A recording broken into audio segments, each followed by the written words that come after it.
Caption close Seoul, South Korea, AP, North Korea said it is a pipe dream for the United States to think it will give up its nuclear weapons, and called the latest UN sanctions to target the country an act of war that violates its sovereignty.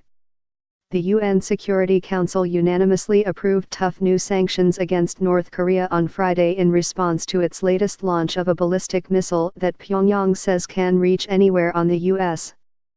mainland. The resolution was drafted by the United States and negotiated with the North's closest ally, China. We define this sanctions resolution rigged up by the U.S.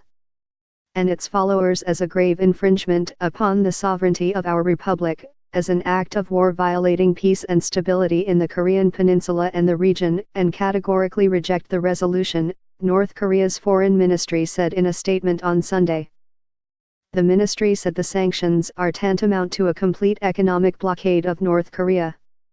If the U.S. wishes to live safely, it must abandon its hostile policy towards the DPRK and learn to coexist with the country that has nuclear weapons, and should wake up from its pipe dream of our country giving up nuclear weapons, which we have developed and completed through all kinds of hardships, said the statement, carried by the North's official Korean Central News Agency.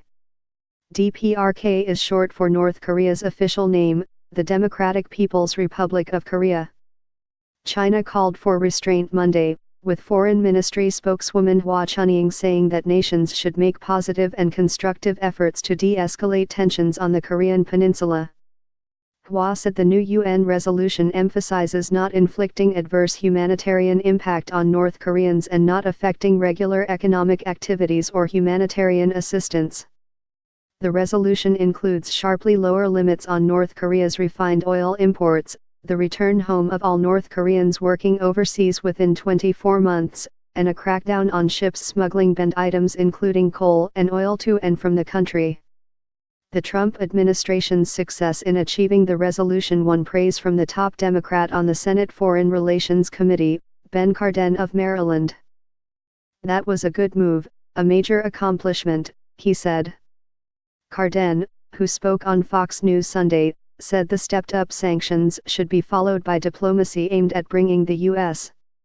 and China together on a sustained effort to ease tensions in that region.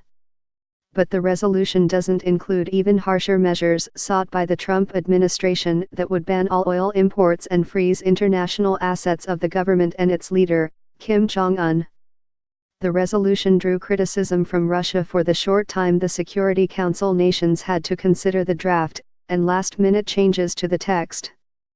Two of those changes were extending the deadline for North Korean workers to return home from 12 months to 24 months, which Russia said was the minimum needed, and reducing the number of North Koreans being put on the UN sanctions blacklist from 19 to 15.